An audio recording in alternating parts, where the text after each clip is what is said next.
Restoring masterpieces. Certain masterpieces are celebrated around the world as extraordinary achievements of human creativity and skill. The Taj Mahal, the Sistine Chapel, and Michelangelo's David are prime examples, each centuries old, each bearing the marks of time. Like all aging treasures, they occasionally need restoration. Yet, not everyone agrees on how or when such work should be done. Sometimes, restoration is urgent. Experts discovered that the Taj Mahal was slowly sliding toward the river beside it.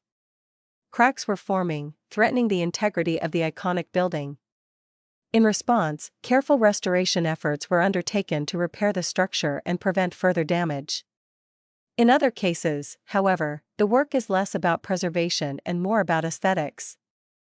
The Sistine Chapel and the statue of David, for instance, were not in immediate danger of destruction. Restorations were planned mainly to clean or enhance their appearance. Michelangelo's David offers a fascinating example of this type of touch-up.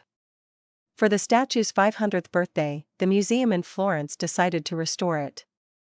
By this time, David had accumulated centuries of dirt and grime from standing outdoors for over 300 years.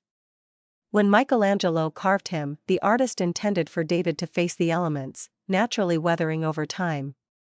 Critics argued that cleaning the statue would erase this history, altering Michelangelo's intended appearance.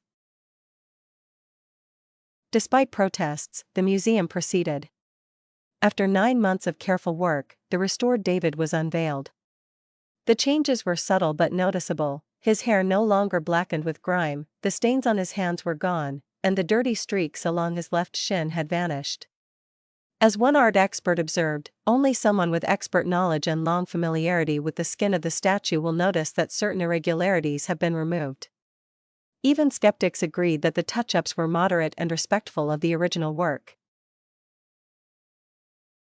In contrast, the Sistine Chapel underwent a far more dramatic transformation. Years of accumulated dirt and grime were painstakingly removed from Michelangelo's frescoes, revealing colors and details that had long been obscured. While a few critics argued that the restoration changed the character of the work, most hailed the results as a stunning success, a vivid revival of the master's original vision. Restoration, then, is a delicate balance between preserving history and revealing beauty. Whether subtle, as with David, or bold, as with the Sistine Chapel, each effort raises questions about the way we care for the treasures of the past.